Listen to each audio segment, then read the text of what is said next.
بسم اللہ الرحمن الرحیم۔ عزیزان من، آج مئی 1982 کی 14 تاریخ ہے اور درس قرآن کریم کا آغاز سورہ الفتح کی آیت 27ویں سے ہو رہا ہے 48/27۔ آپ کو یاد ہوگا کہ یہ سلسلہ کلام متعلق ہے جسے عام طور پر صلح حدیبیہ کہتے ہیں۔ نبی اکرم صلی اللہ علیہ وسلم صحابہ کی ایک جماعت کے ساتھ عمرہ کرنے کے لیے مکہ تشریف لائے تھے مدینہ سے، اور قریش نے وہاں روک دیا تھا۔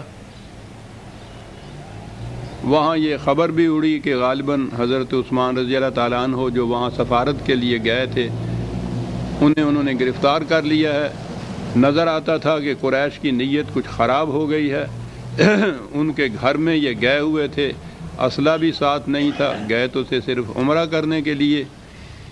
بڑا نازک وقت آ گیا، اس میں پھر تجدید بیعت کی گئی، وہ ایک درخت کے نیچے۔ قرآن میں یہ چیزیں سورہ فتح میں یہ ساری آئی ہیں، اور اس کے بعد یہ کہ وہاں ان سے پھر صلح ہوئی۔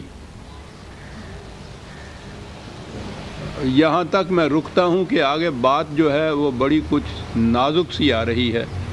27ویں آیت ہے، لَقَدْ صَدَقَ اللَّهُ رَسُولَهُ الرُّؤْيَا بِالْحَقِّ لَتَدْخُلُنَّ الْمَسْجِدَ الْحَرَامَ إِنْ شَاءَ اللَّهُ آمِنِينَ مُحَلِّقِينَ رُءُوسَكُمْ وَمُقَصِّرِينَ لَا تَخَافُونَ فَعَلِمَ مَا لَمْ تَعْلَمُوا فَجَعَلَ مِن دُونِ ذَلِكَ فَتْحًا قَرِيبًا۔ 27ویں آیت ہے یہ۔ بات ہی یہاں سے شروع ہوئی کہ خدا نے تیرے خواب کو حق کے ساتھ،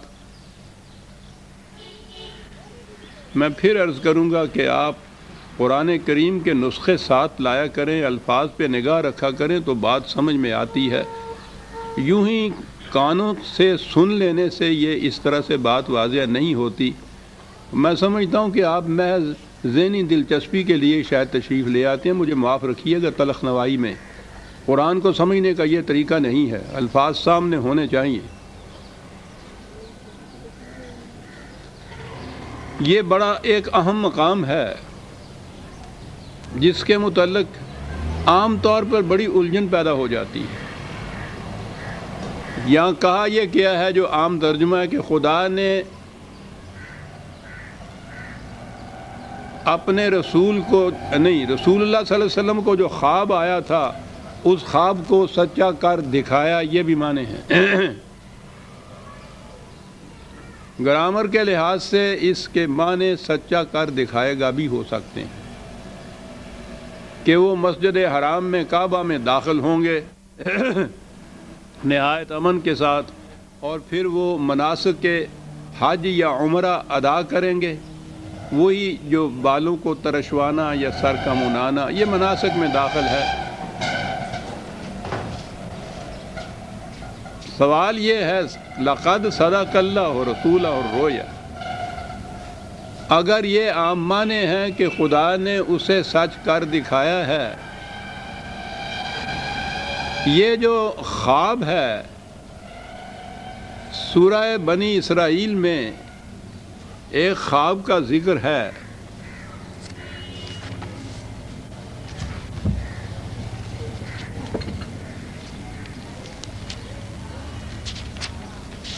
(17/60)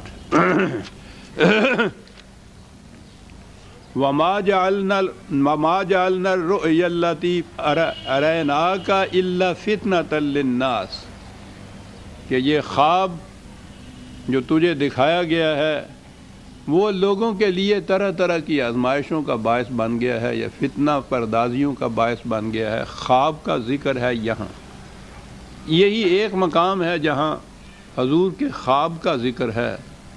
اب یہیں اس خواب کے متعلق بھی جو تفاسیر چلی آتی ہیں وہ مختلف ہیں۔ عام طور پہ کہا گیا ہے کہ وہ معراج کا واقعہ جو تھا وہ آپ نے ذکر کیا تو ان دشمنوں نے اس کا مذاق اڑایا کہ یہ کیسے ہو سکتا ہے کہ رات کو یہ پل بھر میں یہاں سے پہلے بیت المقدس گئے، وہاں سے آسمانوں پہ گئے، پھر واپس آئے، پھر مدینے آئے، جیسا کہ عام مشہور ہے معراج کے واقعہ کے متعلق کہ اس کا انہوں نے مذاق اڑایا تھا۔ یہ ایک چیز آئی ہے۔ دوسری بات اسی خواب کے متعلق اور ہے، یہ جو حضور تشریف لائے ہیں عمرہ کے لیے مکہ میں، سن 6 ہجری کا واقعہ ہے، ذی القعدہ کا مہینہ تھا۔ حضور نے مدینہ میں یہ فرمایا، یہ جیسا کہ یہ روایات میں آتی ہیں باتیں، حضور نے کہا کہ میں نے خواب دیکھا ہے کہ ہم مکہ میں داخل ہو رہے ہیں، عمرہ کر رہے ہیں، اور اس کے بعد حضور تیار ہو گئے، اور جب آپ تیار ہوئے تو صحابہ کی ایک جماعت بھی ساتھ تیار ہو گئی اس سعادت کو حاصل کرنے کے لیے کہ حضور کی معیت میں عمرہ نصیب ہو جائے گا۔ آپ کو یاد ہے کہ جب سے یہ ہجرت انہوں نے کی تھی، قریش نے ان کے راستے بند کر دیے تھے، وہاں تک آنے ہی نہیں دیتے تھے، یہ کعبے تک۔ یہ تو اگلی بات ہے کہ جب فتح مکہ ہوا تو پھر یہ سارے معاملات ہی حل ہو گئے، لیکن یہ اس سے پہلے کی بات ہے تو آنے ہی نہیں دیتے تھے، تو انہوں نے غنیمت سمجھا کہ حضور کی معیت میں ایک عمرہ کر لیا جائے گا، تو چنانچہ صحابہ کی ایک جماعت ساتھ ہو گئی۔ عام روایات میں ہے کہ قریباً 1400 کے قریب صحابہ ساتھ تھے۔ ایک سب اونچا ہو گیا ہے یہ ذرا، تو وہاں آئے۔ عام روایتوں کے مطابق کہ قریش نے روک دیا، اور وہاں یہ سب کچھ ہوا جو میں نے پہلے عرض کیا ہے۔ ایک صلح نامہ لکھا گیا، یہ سارا کچھ بخاری کی ایک حدیث میں بھی ہے اور دوسرے مقامات میں بھی ہے کہ وہ صلح نامہ لکھا گیا کہ اس سال تو باہر سے ہی واپس تشریف لے جائیں گے حضور، مکے میں داخل نہیں ہونے دیا جائے گا، اگلے سال آپ آئیں گے تو اس سال پھر عمرہ کی یا حج کی اجازت دی جائے گی۔ اور دوسری شرائط بھی اس کے اندر، صلح نامہ کے اندر بڑا تفصیلی صلح نامہ لکھا ہوا ہے اس کے اندر۔ تو اس کے تو معنی یہ ہوئے کہ اس سال یہ خواب جو تھا یہ پورا نہیں ہوا، چنانچہ وہی جو تفاصیل وہاں لکھی ہیں یہ حدیث کی کتابوں میں، اس میں یہ بھی ہے کہ یہ وہاں اعتراض کیا گیا کہ حضور نے تو یہ کہا تھا کہ خواب آیا ہے اور اس کی روح سے ہم مکے میں داخل ہوں گے، عمرہ کریں گے اور پھر واپس آئیں گے، اور یہاں تو وہ عمرہ نہیں کیا گیا، مکے میں بھی ہم داخل نہیں ہوئے، اس سے ایک منزل پہلے ہی روک دیے گئے ہیں، اور اسی طرح سے ہم واپس جا رہے ہیں۔ تو پھر اس خواب کے متعلق کیا ہوا؟ روایت کی روح سے میں یہ عرض کر رہا ہوں کہ یہ میں نہیں کہہ رہا، نہ میں یہ اس کی تفسیر بیان کر رہا ہوں، بلکہ یہ ہے کہ یہ چیزیں آپ کے ہاں جن روایات کی روح سے کہا جاتا ہے کہ قرآن کریم سمجھا جائے گا، اس میں یہ چیز آئی ہوئی ہے۔ تو وہیں یہ اعتراض ہوا کہ آپ کا وہ خواب جو تھا وہ تو سچا نہیں ہوا، واپس جا رہے ہیں۔ تو اسی میں یہ لکھا ہے، میں بار بار دہرا رہا ہوں کہ میں وہ روایات بیان کر رہا ہوں، یہ نہ کہیے کہ میں کہہ رہا ہوں، اسی میں یہ لکھا ہے کہ حضور نے فرمایا کہ میں نے یہ کب کہا تھا کہ اسی سال یہ واقعہ ہو جائے گا۔ میری حمیت تو اجازت نہیں دیتی کہ میں اس کو صحیح مانوں۔ اسی سال کی بات، تیاری نہیں کی، اعلان کیا، صحابہ ساتھ ہوئے، وہاں سے چال آئے ہیں، یہاں آ کے وہ ایک منزل پہلے یہاں قیام فرمایا ہے، قربانی کے جانور یا جو تہیہ ہوتے ہیں، تحفے ہوتے ہیں، وہ ساتھ لائے ہوئے ہیں۔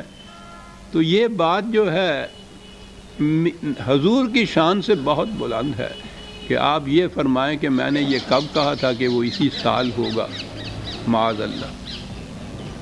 خود روایت کہہ رہی ہے یہ بات کہ حضور کبھی یہ بات نہیں کہہ سکتے تھے، لیکن اسی بخاری میں جس میں یہ ساری لمبی تفصیل دی ہوئی ہے کہ انہوں نے کیسے روکا، کیسے پھر آپ نے بیعت دی، کس طرح سے پھر صلح نامہ لکھا گیا، کیسے اس پہ دستخط ہوئے، کس طرح یہ اعتراضات ہوئے، کیسے حضور نے جواب دیے، یہ ساری روایت جو بخاری کے اندر ہے، اسی روایت کے ساتھ ہی ایک روایت ہے جس میں یہ لکھا ہے کہ اسی سال قریش کے ساتھ یہ بات طے ہو گئی تھی، حضور مکے میں تشریف لے گئے، 3 دن وہاں رہے، عمرہ کیا، سب کچھ ہوا اور پھر واپس آئے۔ وہیں اسی کے ساتھ دونوں روایتیں ایک ہی مقام پہ ہیں۔ ایک باب الصلح ہے، دوسری باب الشرائط ہے، وہ ایک دوسرے کے ساتھ ملی ہوئی روایتیں ہیں، یہ دور دور بھی نہیں ہے کہ ڈھونڈنی پڑے، دونوں متضاد۔ تضاد اتنا تاریخی تضاد ہے، ایک میں یہ ہے کہ انہوں نے اجازت نہیں دی، یہ اس قسم کا صلح نامہ لکھا گیا، اعتراضات ہوئے، آپ باہر سے باہر ہی واپس آ گئے۔ اسی میں یہ لکھا ہوا ہے کہ وہاں یہ چیز طے ہوئی، قریش نے اجازت دی، آپ صحابہ کے ساتھ تشریف لے گئے، عمرہ کیا، 3 دن مکے میں رہے، پھر واپس آئے۔ اب اس روایت کی روح سے تو بات یہ ہو گئی جو خدا نے کہا ہے کہ اس نے تیرے خواب کو سچ کر دکھایا، ٹھیک ہے، سچ کر دکھایا۔ اور اگر دوسری روایت جو ہے اس کی روح سے یہ ہوگا کہ یہ تیرے خواب کو سچ کر دکھائے گا۔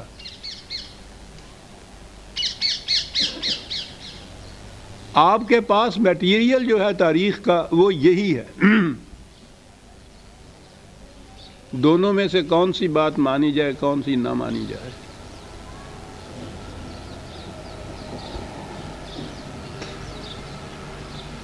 اب اس کے بعد ہمارا ان آیات کے متعلق اپنا ہی قیاس ہوگا جو اندازہ لگائے ہم۔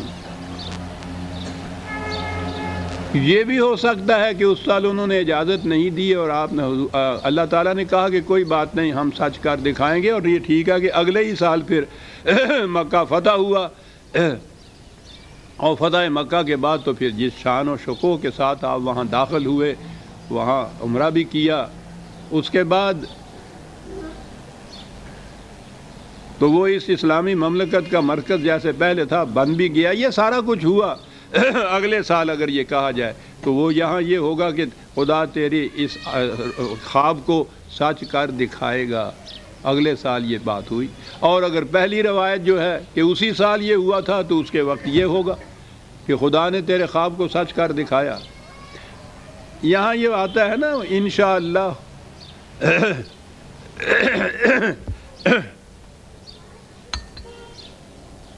تو انشاءاللہ تو آپ کو معلوم ہے ہمارے ہاں کس وقت بولتے ہیں، یعنی جب پہلے ہی بات کرتے وقت، وعدہ کرتے وقت نیت یہ ہو نا کہ میں نے یہ کرنا نہیں ہے، تو اس وقت کیا ہے بھائی 4 بجے آؤ گے جی انشاءاللہ۔ اگر خدا نے چاہا نہیں آئے، بھائی تم نے کہا تھا 4 بجے آنے کے لیے، کہا جی میں نے یہ کہا تھا نا کہ اگر خدا چاہے گا تو میں آؤں گا، تو خدا نے نہیں چاہا میں نہیں آیا۔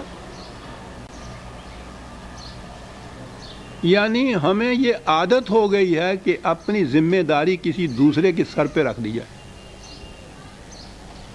عام حالات میں تو یہ صورت کہ کار بد تو خود کرے، لعنت کرے شیطان پر، کہ شیطان نے بہکا دیا جی چلیے خود ذمہ دار نہیں ہے۔ سارا دن یہ کچھ جتنے بھی کار بد کی جاتے ہیں اس کے ساتھ ذمہ داری اس کے سر پہ دے دی جاتی ہے، وہ جو پتھر وہاں مارے جاتے ہیں اس کے ذمے، اور اگر ادھر آیا کوئی معاملہ تو خدا کے ذمے کہ میں تو اپنے پکا ارادہ تھا آنے کا، لیکن اب خدا نے نہیں چاہا تو میں کیا کروں اس کے متعلق۔ عربی زبان کے قاعدے کی روح، محاورے کی روح سے یہ چیز جو ہے، یہ الفاظ وہ بولتے ہیں تاکید کے لیے، تیقن کے لیے، اور اس کے معنی ہوتے ہیں کہ چونکہ جو کچھ میں نے کہا ہے یہ خدا کے قانون کے مطابق ہے، اس لیے یہ ضرور ہو کر رہے گا، یہ معنی ہے اس کے۔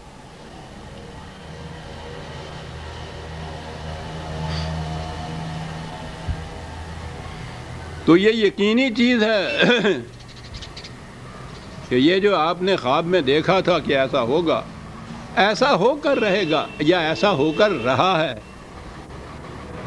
دونوں میں سے جو بات بھی۔ اب یہ بات تاریخ کی آ گئی کہ فی الواقعہ کیا ہوا تھا، اور تاریخ آپ کی یہ جو میں نے کہا ہے کہ کہتے ہیں کہ یہ جو احادیث کی کتابوں میں ہے، یہ تاریخ بڑی قابل یقین ہے۔ عام تاریخ جو ہے اس میں کچھ یقینی بھی ہو سکتی ہے، بات غیر یقینی بھی. تو یہ ایک کتاب جو صحیح ترین مانی جاتی ہے، تو آپ کو پتہ ہے کہ 6 کتابوں کو صحیح ترین مانتے ہیں، اس میں سب سے صحیح اصل الکتب بعد کتاب اللہ بخاری شریف ہوتی ہے. اس میں یہ 2 روایتیں ایک دوسرے کے ساتھ لکھی ہیں جو متضاد ہیں، اور واقعہ کوئی یہ نہیں کہ عقیدے کی بات ہے، قیاس کی بات ہے، تاریخی واقعہ لکھا ہے. ایک واقعہ لکھا ہے کہ اسی سال حضور مکے میں گئے، 3 دن وہاں رہے، عمرہ کیا اور کامیاب و کامران وہاں سے واپس آئے. ساتھ ہی یہ لکھا ہے کہ انہوں نے روک دیا اور یہ وہاں صلح نامہ ہوا، واپس آ گئے، بغیر داخل ہوئے مکے میں، بغیر عمرہ کیے ہوئے واپس آ گئے وہاں صاحب. یہ ہے آپ کی صحیح ترین جسے تاریخ کہا جاتا ہے. میں جو 40 سال سے یہ کچھ کہہ رہا ہوں کہ بابا خدا کے لیے دین کو محکم بنیادوں پہ قائم کرنا ہے، تو قرآن کی روشنی میں پہلے آپ ان روایات اور تاریخ کی کتابوں کی تطہیر کیجئے. لیکن یہ جو چیز ہے اختلاف و افتراق پیدا کرنا، گھپلا پیدا کرنا، اس میں تو فائدہ ہوتا ہے نا. مختلف دکانیں چلتی اسی طرح سے ہیں کہ اختلاف ہو. اگر ایک ہی چیز ہر دکان پہ بک رہی ہو تو پھر تو مختلف دکانیں کھولنے کا فائدہ ہی کچھ نہیں ہوتا. بہرحال کس تلخ نوائی سے میں پھر گزروں. یہ ہے وہ چیز کہ اگر یہ اسی سال ہوا ہے تو خدا نے یہ کہہ دیا کہ اس نے سچ کر دکھایا تیرے خواب کو، تو داخل ہوا، عمرہ کیا. یہ مناسک ہیں حج کے. وہ حج کے بعد وہ حجامت بنواتے ہیں، بال بھی ترشواتے ہیں. کہا کہ یہ سارا کچھ ہوا، اور اگر یہ چیز اس سال نہیں ہوئی تو پھر وہ اگلے سال تو فتح مکہ کی بات، وہ تو ہر جگہ، ہر تاریخ میں، ہر روایت میں موجود ہے کہ ایسا ہوا تھا. اس سال کی بات ہو جائے گی. یہ بہرحال یہ داخل ہونے کی بات ہے. فَجَعَلَ مِن دُونِ ذَلِكَ فَتْحًا قَرِيبًا. اور اس کے بعد پھر میں نے جیسا عرض کیا تھا، فتح کے معنی تو کامیابیوں کے دروازے کھول دینے ہیں. فتح مکہ نے واقعی کامیابیوں کے دروازے کھول دیے تھے. یہ پہلے 6 سال جو تھے، بلکہ سن 2 ہجری میں بدر کی جنگ ہوئی، اور اس سے یہ 7 ہجری تک مسلسل لڑائیاں ہوتی رہی، جنگ ہوتی رہے، اور بڑی ہی کٹھن کی زندگی سی جو گزری حضور کی، حضور کے ساتھیوں کی. اور اس کے بعد پھر فتح قریب تو مکے کے فوری بعد تو خیبر کی فتح ہے. وہ بڑی عظیم الشان فتح ہے جس کی روح سے یہ مستقل فتنہ جو یہودیوں کا تھا اس سے سرزمین کو پاک کر دیا گیا تھا. اور پھر حنین کی فتح اور یہ سارے علاقے آئے. اس کے بعد مسلط ہو گئی تھی یہ مملکت اسلامیہ جو تھی، مستحکم ہو گئی تھی فتح مکہ کے بعد. اور یہ کہنے کے بعد کہ یہ بھی ہوا، مکہ بھی فتح ہوا، اور فتح قریب کی کامرانیوں کے دروازے بھی کھل گئے. اور وہاں پھر یہ آیت آتی ہے کہ هو الذی ارسل رسولہ بالہدی ودین الحق لیظہرہ علی الدین کلہ وکفی باللہ شہیدا. خدا وہ ہے کہ جس نے اپنے رسول کو بھیجا ایک ضابطہ زندگی دیے ہوئے، و دین الحق، اور حق پر مبنی ایک نظام حیات. یہ ہدایت اور دین، دیکھیے یہ 2 چیزیں قرآن نے یہاں دی ہیں. وہ جو میں نے اس دن بھی یہ عرض کیا تھا کہ ایک تو کلمات اللہ ہوتے ہیں، ایک سنت اللہ ہوتی ہے. کلمات اللہ جو ہے یہ ہے لا ان تھیوری، الفاظ کے شکل کے اندر قانون کا ضابطہ، اور سنت ہے جب اس پہ عمل کر دیا جائے، لا ان پریکٹس. تو خدا تو ہے وہ قوانین یا راستے کی دکھانے کے علامات، نشانیاں، ضابطہ جو رہنمائی کرتا ہے، قرآن ہے. جب وہ عملاً متشکل کی جاتا ہے قرآن ایک نظام کی شکل میں، تو اسے دین کہا جاتا ہے. اب جو ہمارے ہاں 1000 برس سے چلا آ رہا ہے، یہ کلمات اللہ تو چلے آ رہے ہیں، قرآن کی ہدایت تو اس کے اندر محفوظ چلی آ رہی ہے، دین نہیں ہے. یہی قرآن کی ہدایت یا قوانین جب یہ عملاً متشکل ہوں گے ایک اسلامی نظام کی شکل میں، تو اسے دین کہا جائے گا. یہ ہم 1000 برس سے مذہب کے پیراو چلے آتے ہیں جو لفظی قرآن میں نہیں ہے. دین نہیں ہے یہ، دین ہے قرآن کے ضوابط کو، قوانین کو، ہدایات کو ایک نظام کی شکل میں عملاً متشکل کرنا، دین الحق۔ کہا بھیجا اس لیے گیا ہے اس رسول کو اس ہدایت کے ضابطے اور نظام زندگی دے کر، کاہے کے لیے بھیجا گیا ہے؟ لِیُظْہِرَہُ عَلَى الدِّینِ کُلِّہ، کہ دنیا کے ہر نظام پر یہ نظام غالب رہے، غالب آئے۔ یہ دیکھیے علی الدین کلہ، دین کا لفظ پھر آیا ہے۔ وہ نظام تو ہر قسم کا زندگی کا ہو سکتا ہے، باطل کا نظام بھی ہو سکتا ہے، طاغوتی نظام بھی ہو سکتا ہے، ملوکیت کے نظام زندگی جسے آپ کہتے ہیں، جس طرح سے کہ مختلف قسم کی مملکتیں قائم ہوتی ہیں، وہ زندگی کے نظام ہیں۔ دنیا میں جمہوریت کا بھی نظام ہے، آمریتوں کے بھی نظام ہے، ملوکیت کا بھی نظام ہے، کیپٹلزم بھی ایک نظام ہے۔ قرآن کے نظام کے متعلق کہا گیا کہ یہ دنیا کے ہر نظام پر غالب آئے گا۔ ہم مناظرے اور مباحثے مذاہب سے کرتے آئے، یہ آپ کا فقیر گوشہ نشین یہ بھی اس میں برابر کا شامل تھا۔ میں تو اس شہر کا رہنے والا تھا، بڑا مذہبی شہر تھا، روز مناظرے ہوتے تھے اور دھڑلے سے اس میں شریک ہوتے تھے، پھر وہ فاتحانہ جلوس نکلا کرتا تھا ساتھ۔ یہ مذاہب کے ساتھ ہوتے تھے۔ ہم سمجھتے تھے کہ اسلام کی فتح ہو گئی ہے، اسلام کامیاب ہو گیا، ایک مذہب دوسرے مذہب کے اوپر کامیاب۔ اگر وہ مناظرے میں تو اول ہوتا ہی کچھ نہیں تھا، ہر مناظرہ آخر میں سر پٹول اور فساد میں مختم ہوا کرتا تھا۔ لیکن بہرحال اگر کچھ ہوتا بھی تھا تو وہ مذہب کی بنیاد تھی، دین نہیں تھا۔ دین میں تو سوال ہی مناظرے کا نہیں، عملاً ایک نظام کے متعلق دیکھنا ہے کہ وہ دوسرے نظام کے اوپر غالب آتا ہے۔ یہ اس قرآن نے جو نظام ایک دیا ہے وہ دنیا کے ہر نظام پر غالب آئے گا۔ اور ایک طریقہ تو وہ ہے کہ ایک جماعت پیدا ہو اور وہ جماعت کے ہاتھوں یہ نظام مسلط ہو، یہ جلدی ہو جاتا ہے، اس میں زیادہ وقت نہیں لگتا۔ اور دوسرا طریق یہ ہے کہ خود اقوام عالم اپنے نظاموں کو آزما کر دیکھ لیں کہ وہ کامیاب نہیں ہوا، پھر اس ایک نظام کو چھوڑیں، پھر دوسرے نظام پہ آ جائیں، اسے دیکھیں کہ کامیاب نہیں ہوا۔ یہ عقل کا تجرباتی طریق کہلاتا ہے، ٹرائل اینڈ ایرر اس کو کہتے ہیں۔ ایک چیز کا تجربہ کیا، غلط ثابت ہوا، پھر دوسری چیز لے لی۔ کیپٹلزم کا تجربہ کیا اتنے عرصے تک، وہ ناکام ثابت ہوا، ایک اس کے برعکس کمیونزم کا نظام ثابت ہوا۔ اس پہ کچھ عرصہ تجربہ کیا، وہ بھی ناکام ثابت ہوا، تو اور کی تلاش میں ہے۔ ملوکیت، مونرکی اتنا عرصہ تک چلتی چلی آئی، اس نظام کو انقلاب فرانس نے باطل قرار دیا، اس کی جگہ یہ نظام جمہوریت آیا مغرب کا۔ اتنے سے عرصے میں ہی نظر آ گیا کہ یہ بھی نہیں چل سکتا، ناکام رہا ہے۔ اب وہاں کی فکر اور وہاں کی عقل ان قوموں کی اور نظام کی تلاش میں ہے۔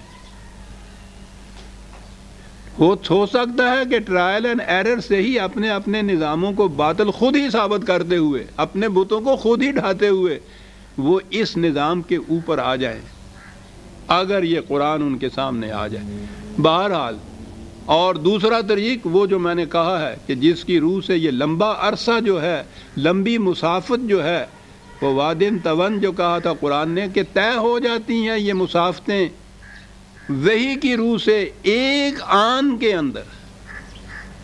وحی جو نظام دیتا ہے وہ ٹرائل اینڈ ایرر کا مرہون نہیں ہوتا، وہ ایک حقیقی نظام ہوتا ہے، سچائی اور صداقت پر مبنی۔ وہی نظام نو انسانی کے لیے کامیابیوں کے راستے کھولنے کا، وہ نظام ہے جس نے غالب آنا ہے دنیا کے ہر نظام کے اوپر۔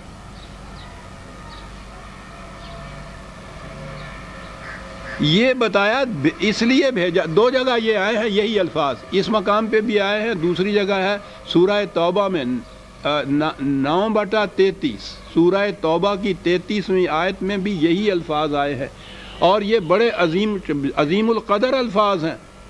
دین کا مقصد بتایا ہے، اس کا معال بتایا ہے، آخر الامر کیا ہونا ہے یہ بتایا گیا ہے۔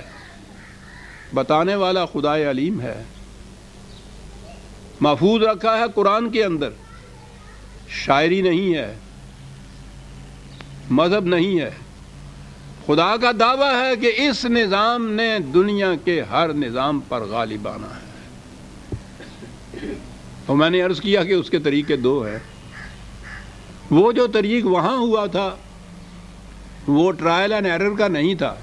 1400 سال پہلے صدر اول نبی اکرم صلی اللہ علیہ وسلم کے دور ہمایونی میں جس طرح سے یہ قائم ہوا تھا، غالب آیا تھا، اس دور کے بھی ہر نظام پہ غالب آیا تھا۔ ایران کا نظام، روما کا نظام، ہندوستان کا نظام، چین کا نظام، ان تمام ممالک کے جتنے نظام تھے ان تمام نظاموں کے اوپر یہ نظام غالب آیا تھا اس دور کے اندر۔ کس طرح سے آیا تھا؟ ٹرائل اینڈ ایرر کے ذریعے نہیں۔ وہی نے یہ نظام دیا نبی اکرم صلی اللہ علیہ وسلم کو، اور یہاں کہا کہ یہ غالب آئے گا دنیا کے ہر نظام کے اوپر۔ دور جانے کی بات نہیں ہے، اگرے ہی الفاظ میں بتا دیا کہ یہ کیسے غالب آیا ہے۔ محمد الرسول اللہ والذین معہ، اللہ اکبر۔ عزیزان مان، یہ آخری آیت ہے سورہ فتح کی، اور میری تو کیفیت یہ ہے کہ 50 برس سے اس کو پڑھ رہا ہوں، جب بھی اس آیت کے اوپر آتا ہوں تو وجد مسرت سے جھوم اٹھتا ہوں۔ عجیب انداز سے خدا کے متعلق کہا تو نہیں جا سکتا، لیکن یوں ایسے نظر آتا ہے کہ اس نے بھی جھوم جھوم کے یہ فکرے اور یہ الفاظ نازل کیے ہیں۔ بڑے ہی عجیب پر مسرت اور پر بہجت الفاظ، عظیم الشان ایک نقشہ دیا ہے سامنے نبی اکرم صلی اللہ علیہ وسلم اور جماعت صحابہ کا۔ محمد الرسول اللہ اکیلے نہیں کہا، والذین معہ، اور یہ اس کے ساتھی جو ہیں۔ عزیزان مان، قرآن سامنے ہے تو دیکھیے ان الفاظ کو کہ کس طرح سے کہا۔ کیا ہے یہ؟ اشداء علی الکفار رحماء بینہم۔ مخالفین کے مقابلے میں یہ نہیں کہ متشدد ان کے اوپر غالب، نہیں، ان کے مقابلے میں چٹان کی طرح کھڑے ہیں کہ باطل کے تلاطم کی یہ طوفانی لہریں آئیں، سر ٹکرا کر واپس چلی جائیں، چٹان کی طرح کھڑے ہیں، اور آپس میں بریشم کی طرح نرم ہیں۔ گزر جا بن کے سیلے تند روس کو ہو بیاباں سے، گلستان راہ میں آئے تو جوئے نغمہ خاں ہو جا۔ محمد الرسول اللہ والذین معہ اشداء علی الکفار رحماء بینہم۔ بنیادی خصوصیت یہ بتائی، ایک ہی سینے کے اندر دو دل نہیں، ایک ہی دل کے دو ریئیکشن، کہ اگر مخالفین کا مقابلہ ہے تو چٹان کی طرح کھڑے ہیں، مستحکم، آپس میں ہیں بریشم کی طرح نرم ہے ایک دوسرے کے ساتھ۔ بنیادی خصوصیت بتائی، تراہم رکعن سجدین۔ میں پہلے اس کے یہ عام ترجمہ جو کیا جاتا ہے میں پہلے وہ بیان کرتا چلا جاؤں گا، پھر میں عرض کروں گا کہ میں جو مجازی معانی لیا کرتا ہوں ان الفاظ کے، وہ بھی قرآن کریم کی روح سے اور عربی زبان کی روح سے ہوتے ہیں، میرا قیاس نہیں ہوتا۔ تو ان کو دیکھے گا، اب عام معنی تو لیے جاتے ہیں کہ کبھی وہ رکوع میں ہوں گے، کبھی سجدے میں ہوں گے، اور وہ راہبوں کی جماعت نہیں ہے۔ یبتغون فضلا من اللہ ورضوانا۔ میں ابھی عرض کروں گا جب خود اپنے الفاظ میں ان کے معنی بیان کروں گا تو کتنی عظیم چیز کہی گئی۔ کہا یہ گیا کہ خدا کا فضل اور اس کے رضوان اور اس کی رضامندی کو یہ تلاش کرتے ہیں۔ عام معنی، سیماہم فی وجوہہم من نثر السجود، سجدوں سے ان کے ماتھے کے اوپر یہ دو محراب پڑ جاتا ہے، کہا کہ یہ ان کے ماتھے کے اوپر ہے۔ ذالک مثلہم فی التوراۃ و مثلہم فی الانجیل، یہ ان کی علامات، ان کی نشانیاں کتب سابقہ میں بھی موجود ہیں، وہاں بھی ان کے متعلق یہ علامات اور نشانیاں آئی ہوئی ہیں۔ اور آگے جو ہیں، کَزَرْعٍ أَخْرَجَ شَطْأَهُ فَآزَرَهُ فَاسْتَغْلَظَ فَاسْتَوَىٰ عَلَىٰ سُوقِهِ، اللہ اکبر، يُعْجِبُ الزُّرَّاعَ لِيَغِيظَ بِهِمُ الْكُفَّارَ۔ کیا ہے یہ جماعت؟ کس طرح ان کا نظام پروان چڑھا، کس طرح بتدریج یہ یہاں تک پہنچا۔ ایک بیج بویا گیا، اس میں ایک ننھی سی کونپل پھوٹی، اس کی حفاظت کی فطرت کی طرف سے، جن کسان کی محنت، قوانین فطرت سے ہم آہنگی، پانی بارش کا، حرارت سورج کی، ہواؤں کے لہرانا پن، اور کسان کی محنت ساتھ کیا بات ہے! یہ ہے فضل اور رضوان کے معنی۔ فضل رزق کے لیے اکتسابی محنت کو کہتے ہیں، رضوان کے معنی ہیں قوانین خداوندی کے ساتھ ہم آہنگ ہو جانا۔ کسان کے لیے دونوں چیزوں کی ضرورت ہے۔ اگر وہ ان قوانین کی خلاف ورزی کر کے محنت کرے تو پھر وہ رائے گاں چلی جاتی ہے۔ اگر محنت ساتھ نہ ہو تو یہ سارا کچھ تو برستا ہی رہتا ہے، پانی بھی برستا ہے، سورج بھی چمکتا ہے، ہر جگہ سے تو کھیتی نہیں اگتی ہے۔ یہ دو چیزیں ساتھ ساتھ ہونی چاہیے، انسان کی محنت اور کوشش اور قوانین خداوندی کے ساتھ ہم آہنگی، پھر وہ یہ فصل پیدا ہوتی ہے۔ کہتا ہے کہ پھر اس طرح سے یہ اپنی پختہ نالوں پہ کھڑی ہو گئی، فصل پک گئی، باغبان کا دل اسے دیکھ کر وجد مسرت سے جھوم اٹھا اور مخالفین کے سینے پر سانپ لوٹنے لگ گئے۔ اور آگے بڑی بات ہے سر، کہا یہ کوئی ہنگامی واقعہ نہیں جو وہاں ہو گیا اور پھر کبھی نہیں ہوگا۔ وعد اللہ الذین آمنوا وعملوا الصالحات منہم مغفرۃ واجرا عظیما۔ یہ خدا کا وعدہ خدا کا قانون ہوتا ہے جو کبھی ٹلتا نہیں ہے، یہ انہی کے ساتھ مختص نہیں ہے، یہ کوئی ہنگامی واقعہ نہیں ہے جو ہو گیا۔ خدا کا یہ قانون ہے کہ جو بھی اس طرح سے یقین رکھے، اس عمل درآمد پر، اس طریقہ کار پر یقین رکھے اور پھر اس کے ساتھ اپنی محنت کو شامل کرے، تو اس کا یہ وعدہ ہے، اس کا قانون یہ ہے کہ اسی طرح سے ہر اس قوم کو یہ چیز میسر آ جائے گی جو اس کے مطابق عمل کرے گا۔ یہ سورہ الفتح یہاں ختم ہوتی ہے۔ میں نے عرض کیا تھا کہ میں اب عرض کروں گا کہ یہ ہے کیا بات۔ ٹھیک ہے، اشداء علی الکفار رحماء بینہم تو قرآن کریم میں مختلف مقامات کے اوپر آیا۔ مومن کی تو شان ہی یہ ہے، اذلۃ علی المومنین اعزۃ علی الکفار علی الکافرین، 5/54 5/54۔ مخالفین کے مقابلے کے اندر ڈٹ کر کھڑے ہو جانے والے، اپنوں کے سامنے جھک جانے والے۔ اور ہمارے ہاں جب پھر مذہب میں یہ ہوتا ہے کہ اپنے کے سامنے تو ڈٹ کے کھڑے ہو جانے والے اور دوسروں کی جوتیوں تک چومنے والے۔ یہ خصوصیت بتائی ہے مومن کی۔ اور یہ نہیں ہے کہ وہ جو غیر مسلم ہیں، کفار ہیں، تلوار میں ہاتھ میں لے کے ان کے سر کپتے چلے جائیں، یہ بات نہیں شدہ کے معنی۔ میں نے کہا کہ کسی کے مخالفت کو روکنے کے لیے جو چٹان کی طرح سے کھڑے ہو جانا ہے، یہ اس کے لیے آتے ہیں لفظ۔ عزتن کے معنی ہوتا ہے پوری قوت سے مقابلہ کرنا، استبداد اور چڑھ دوڑنا اور خام خواہ دوسروں کو جا کے قتل کرتے رہنا، یہ تو قرآن کی بنیادی تعلیم کے خلاف ہے۔ مخالفت کا ڈٹ کر مقابلہ کرنا، یہ ہے ایک چیز، اور آپس میں ایک دوسرے کے ساتھ، جیسا میں نے عرض کیا کہ بریشم کی نرم، بڑی ہمدردانہ انداز سے آپس میں۔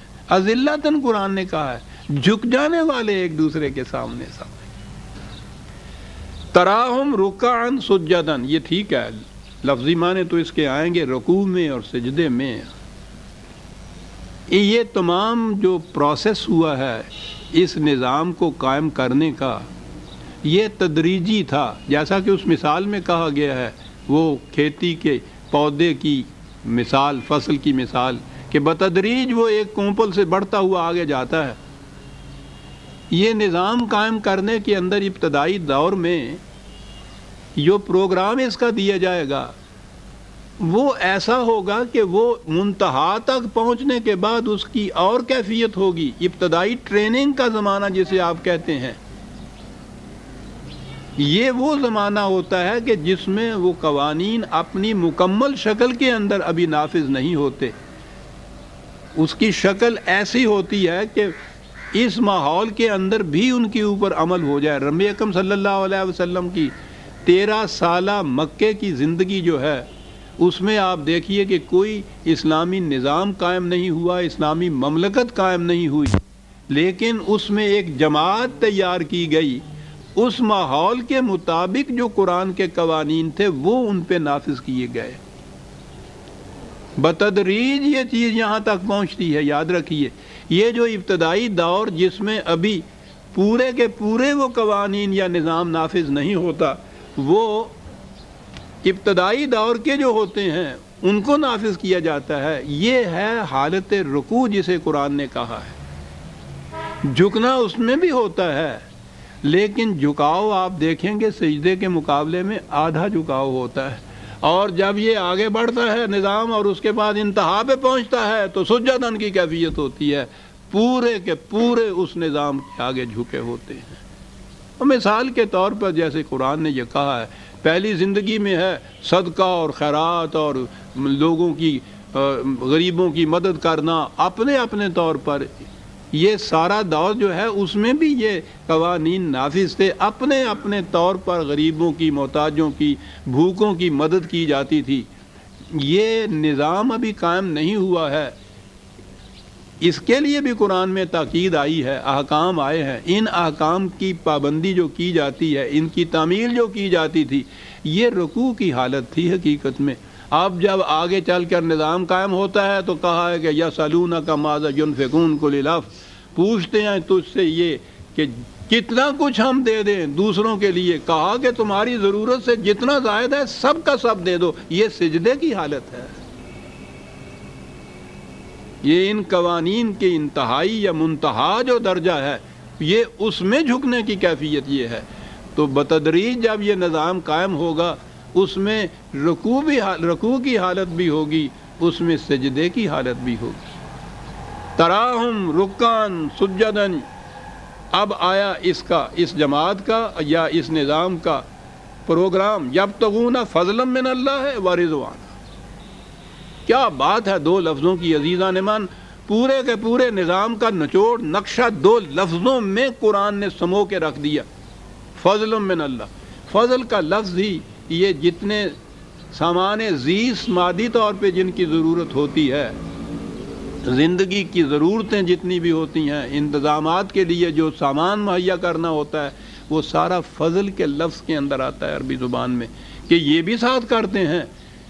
اب یہ جو ہے تلاش معاش، حصول رزق، کسب معاش، یہ تو ہر طریق سے ہو سکتا ہے، جائز بھی ناجائز بھی۔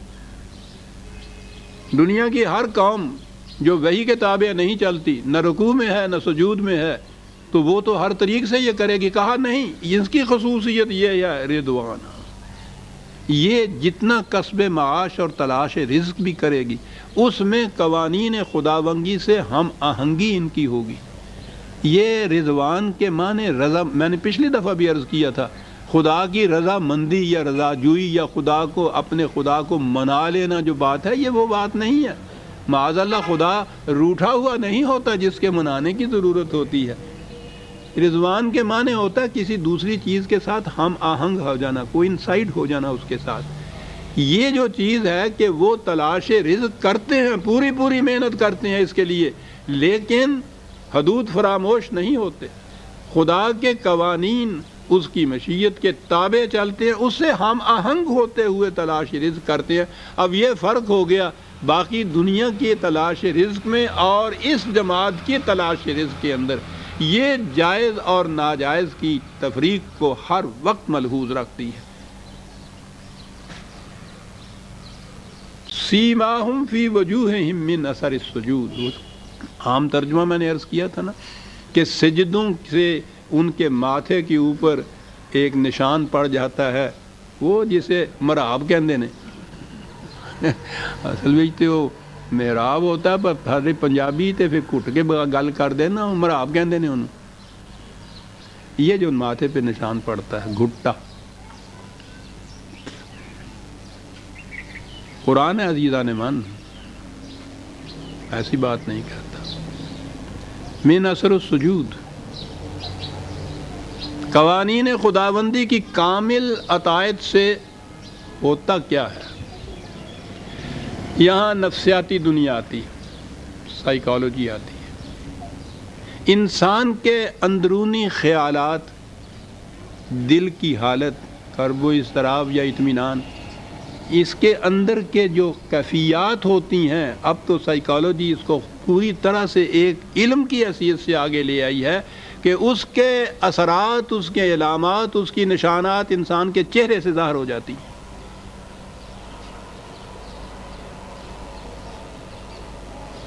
آپ کو پتہ نہیں اس کا تجربہ ہوا نہ ہوا کہ یہ درویش تو اپنی ذات بتاتا ہے۔ ایسے ایسے فرقوں سے واسطہ پڑا جن کے دلوں کے اندر بغض اور عداوت اور نفرت کی آگ ہر وقت جلتی رہتی تھی، سینکڑوں ہزاروں میں ایک کھڑا ہو تو پہچانا جاتا تھا کہ یہ وہ ہے۔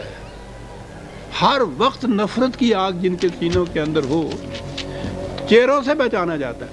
اور چھوڑ دیجئے اس لمبی بات کو، تو غصے میں، خوشی میں، طمانیت میں، عدم اطمینان میں، حسد اور رشک کے اندر، یہ تو انفرادی طور پہ بھی آپ دیکھ سکتے ہیں کہ زبان سے وہ کچھ نہ کہے، وہ چہرے کے اوپر اس کے نشانات، اس کی علامات ایسی حویدہ ہوتی ہیں کہ تحریر وہ کچھ نہیں بتا سکتی جو وہ علامتیں بتا سکتی ہیں۔ بڑے خوبصورت انداز میں غالب نے کہا ہے کہ ان کے دیکھے سے جو آ جاتی ہے منہ پر رونق، آہا، وہ سمجھتے ہیں کہ بیمار کا حال اچھا ہے۔ بڑا عجیب، ان کے دیکھے سے جو آ جاتی ہے منہ پر رونق، یہ کیا چیز ہے؟ دل کے اندر ایک کیفیت پیدا ہوتی ہے، چہرہ اس کا غماز ہوتا ہے، چھپا ہی نہیں سکتے آپ۔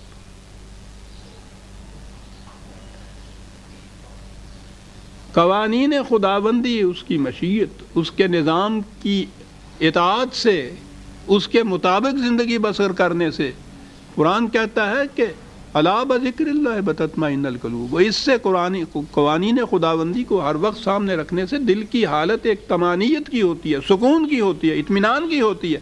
اور جب قلب کی حالت، دل کی حالت سکون و اطمینان کی ہو اور مستقلاً یہ کیفیت ہو، تو چہرہ تو اس کے لیے لکھی ہوئی ایک تحریر ہو جائے گا صاحب۔ سیماہم فی وجوہہم من اثر السجود، ان قوانین خداوندی کی کامل اطاعت سے دل کی جو کیفیت ہے، اس سے اس کے لیے ان کے چہرے غماز ہو جاتے ہیں۔ نظر آ جاتا ہے کہ کس قدر اطمینان بخش قلب کا یہ چہرہ ہے۔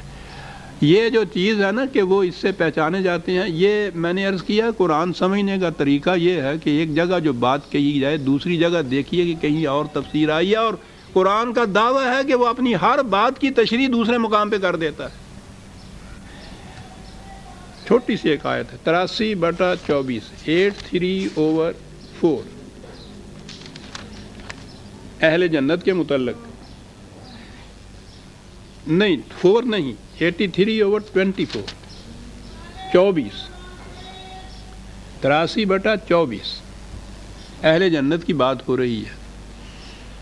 اہل جنت کی بنیادی تو یہ ہے کہ اطمینان قلب، سکونت حاصل ہوئی، فریب نہیں، خود فریبی نہیں۔ اطمینان میں اور خود فریبی میں بڑا فرق ہوتا ہے۔ وہ ایسا ہی ہوتا ہے جیسا کہ فطری طور پر انسان کو صحت میں نیند آئے اور افیون کھا کے جو نیند لائی جائے، دونوں میں یہ فرق ہوتا ہے۔ اہل جنت کے متعلق کہا ہے کہ تعرف فی وجوہہم نظرۃ النعیم، کیا بات ہے کہ وہ آسائشیں اور آرام اور مسرتیں اور خوشیاں جو اس زندگی میں انہیں حاصل ہوں گے، ان کے اثرات ان کے چہروں پہ ایسے نمایاں ہوں گے کہ تو فوراً پہچان لے گا کہ یہ اہل جنت میں ہے۔ تو پہچان بتا دی قرآن نے ان جنت کی نعما سے چہروں کے اوپر۔ فی وجوہہم کا یہاں لفظ ہے، ان کے چہرے پر جو ان آسائشیں اور طمانیتوں کے اثرات نمایاں ہوں گے، تو فوراً ان کو پہچان لے گا۔ اور دوسری جگہ ہے یعرف المجرمون بسیماہم، ہوتا تو میں وہ انجیل کی آیات بھی آپ کے سامنے رکھتا، ان کو بھی وہ آیات ہی کہتے ہیں۔ ویسے انجیل مارک کی انجیل، مرکس جس کو کہتے ہیں، اس کی انجیل کے 4 باب میں آپ دیکھیں گے کہ وہ علامات دی ہوئی ہیں نبی اکرم صلی اللہ علیہ وسلم کی اور آپ کے ساتھ صحابیوں کی جماعت کی علامات، انجیل و تورات۔ اب آئیے بات کزرن اخرج شطہ، مثال اس کی جو ہے وہ تو انجیل اور تورات میں تو ان کی علامات ہیں نا، کہا یہ جو نظام قائم ہوا ان کے ہاتھوں سے، اس کی مثال کھیتی کی مثال ہے۔ پہلے اپنی وہ جسے کہتے ہیں نا سوئی نکلی، پہلی جو سوئی نکلتی ہے بڑی نرم و نازک پتلی سی سوئی نکلی، فآزرہ، پھر وہ مضبوط ہوتی چلی گئی، فاستغلظ، پھر وہ موٹی ہوتی چلی گئی، فاستوى علی سوقہ، پھر وہ اتنی موٹی ہو گئی کہ وہ خود اپنے ہی نالوں کے اوپر خود وہ استادہ ہو گئی، کھڑی ہو گئی۔ پھر اس میں فصل پڑی، دانے پڑے، پھر وہ دانے جو تھے وہ پکنے کے بعد وہ فصل بنے۔ یہ فاستغلظ کا جو لفظ ہے میرے لغت میں آپ دیکھیے گا بڑا ہی جامع لفظ ہے۔ کھیتی کے خوشوں میں دانے پڑنے سے لے کر اس کی پختگی تک کے سارے مراحل جو ہیں اس کے اندر آ جاتے ہیں۔ یوجب الذرہ، کسان کا دل اسے دیکھ کر باغ باغ ہو جاتا ہے۔ پکی ہوئی کھیتی کے سرہانے کھڑا ہوا۔ ہم شہر والے تو یہاں بہرحال میں بھی ہم ہی کہہ رہا ہوں، میں تو گاؤں کا رہنے والا ہوں، مجھے پتہ ہے کہ جب یہ کھیتی پکتی ہے تو اس وقت جب پھر کسان جاتا ہے 6 مہینے کی اس کی محنت اس طرح آتی ہے۔ اس زمانے میں جب کا میں ذکر کر رہا ہوں موسموں کے یہ تغیرات نہیں ہوتے تھے کہ کٹی ہوئی گیہوں کی فصل بکھری ہوئی بکھیری ہوئی کھیتوں کے اندر اور اس پہ بارشیں شروع ہو جائیں اور سال بھر کی محنت اس غریب کے کاشتکار کی تباہ ہوتی نظر آ جائے۔ آج بھی جو بڑے بڑے ذمہ دار ہیں، سرمایہ دار ہیں، ان سے وہ تو ایک دن کے اندر اپنی فصل کاٹ کر گا کر دانے وانے سارے پکا کر کے لے جاتے ہیں۔ غریب کاشتکار جو ہے وہ ابھی تک لیبر کرتا ہے، مینول لیبر سے ہاتھوں سے کٹائی کرتا ہے۔ ان کی فصلیں اس طرح سے بکھری ہوئی ہیں، جو باہر کہیں گئے ہوں گے انہوں نے دیکھا ہوگا پانی کھڑا ہو جاتا ہے، فصل تباہ ہو جاتی ہے۔ لیکن یہ وہ فصل ہے، چونکہ رضوانہ کا بات قرآن نے کہا تھا کہ وہ قوانین خداوندی سے بھی ہم آہنگی ساتھ کرتے ہیں، اس لیے ان کی فصل ضائع نہیں ہوتی، تباہ نہیں ہوتی، برباد نہیں ہوتی۔ وہ فصل کے سرہانے کھڑے ہو کے ان کے دل باغ باغ ہو جاتے ہیں۔ اور لیغیظ بہم الکفار، وہ دشمن جو مذاق کرتے تھے کہ بچوں کے لیے رکھا ہوا جو اناج تھا تھوڑا بہت اس کو بھی لے کے یہ باہر مٹی میں ملا آیا ہے، جسے بونا کہتے ہیں، مذاق کرتے تھے، ان کے سینے پہ سانپ لوٹ رہا ہے۔ اور وعد اللہ الذین آمنوا وعملوا الصالحات منہم مغفرۃ واجرا عظیما، اور جیسا میں نے عرض کیا ہے یہ کوئی ہنگامی بات نہیں ہے بلکہ یہ ایک حقیقت ہے، ایک قانون خداوندی ہے۔ جو قوم جس زمانے میں جس ملک میں بھی ایسا کرے گی یہی نتائج پیدا ہوں گے۔ چند منٹ ہوں گے آپ کے پاس؟ جی چاہتا ہے کہ میں نے اس آیہ مبارکہ کا جو مفہوم اپنے مفہوم القرآن میں لکھا ہے، کیوں جی چاہا ہے کہ میں 2-4 منٹ ہیں وہ میں آپ کے سامنے پیش کروں۔ اور وہ جو نظام قائم ہوگا، جو باقی تمام نظام ہائے عالم پر غالب آ کر رہے گا، میں نے لکھا یہ ہے، یہ وہی سورہ الفتح کی آیت 29ویں، اور یہ ہوگا محمد الرسول اللہ اور اس کے رفقاء کار کی جماعت کے ہاتھوں صلی اللہ علیہ وسلم و رضی اللہ تعالی عنہم۔ یہ جماعت بھی کیا عجیب و غریب جماعت ہے۔ ان کی کیفیت یہ ہے کہ یہ حق کے مخالفین کے مقابلے میں چٹان کی طرح سخت ہیں، لیکن باہم دیگر بڑے ہی نرم دل اور ہمدرد ہیں۔ تو انہیں دیکھتا ہے کہ وہ کس طرح ذمہ داریوں کا بوجھ اٹھانے کے لیے جھک جاتے ہیں اور قوانین خداوندی کے سامنے پیکر تسلیم و رضا بن جاتے ہیں۔ لیکن یہ تارک الدنیا راہبوں کی جماعت نہیں، یہ قوانین خداوندی کے مطابق سامان زیست کی تلاش میں مصروف تگ و تاز رہتے ہیں، اور اس کے ساتھ ہی اس کی بھی کوشش کرتے ہیں کہ ان کا ہر عمل قانون خداوندی سے ہم آہنگ اور ان کی سیرت صفات خداوندی سے یک رنگ ہو جائے۔ اس سے انہیں جو سکون قلب اور حقیقی مسرت حاصل ہوتی ہے اس کے اثرات ان کے چہروں سے نمایاں نظر آتے ہیں۔ ان کی یہ علامات سابقہ کتب آسمانی تورات و انجیل میں بھی مذکور تھیں۔ انہوں نے اس نظام خداوندی کو جس طرح قائم کیا اور پروان چڑھایا ہے، اس کی مثال یوں سمجھو کہ جب عمدہ بیج سے شگوفہ پھوٹتا ہے تو اس کی پہلی کونپل بڑی نرم و نازک ہوتی ہے، پھر جوں جوں اس کی جڑ مضبوط ہوتی جاتی ہے اس کی نال موٹی ہوتی جاتی ہے، حتیٰ کہ وہ اتنی مضبوط ہو جاتی ہے کہ وہ اپنے سہارے آپ محکم اور استوار طریق پر قائم ہو جاتی ہے۔ اس میں خوشے لگتے ہیں، خوشوں میں دانے پڑ کر سخت اور مضبوط ہو جاتے ہیں، یوں وہ ننھا سا بیج پکی ہوئی فصل میں تبدیل ہو جاتا ہے۔ جب کاشتکار اپنی محنت کو اس طرح ثمر بار ہوتے دیکھتا ہے تو وجد و مسرت سے جھوم اٹھتا ہے، لیکن یہی چیز اس کے مخالفین کے سینے پر سام بھر کر لوٹنے لگ جاتی ہے۔ اسی طرح اللہ ہر اس جماعت کو جو اس کے قوانین کی صداقت پر ایمان لا کر اس کے بتائے ہوئے پروگرام پر عمل پیرا ہوتی ہے، اس امر کا وعدہ دیتا ہے، یعنی یہ اس کا قانون ہے کہ ان کی کوششوں کا ننھا سا بیج تمام خطرات سے محفوظ رہے گا اور ان کی کھیتی پک کر بہترین ثمرات کی حامل ہو جائے گی، لیکن اس کے لیے اس قسم کی محنت اور استقامت کی ضرورت ہوگی جس قسم کی محنت اور استقامت کا ثبوت کسان دیتا ہے۔ تخم صالح قوانین خداوندی سے مطابقت، مسلسل محنت اور استقلال و استقامت کھیتی کی برومندی کے لیے یہ تمام شرائط لا ینفک ہیں۔ اسلامی نظام جو ایک دفعہ اسی طریق سے قائم ہوا تھا، دنیا کی جو قوم بھی چاہے گی وہ اسی طور سے اسے دوبارہ بھی قائم کر سکتی ہے۔ سورہ الفتح اس آیت پر ختم ہوتی ہے۔ عزیزان من، ہم آئندہ اگلی سورہ حجرات کو لیں گے۔ ربنا تقبل منا انک انت السمیع العلیم۔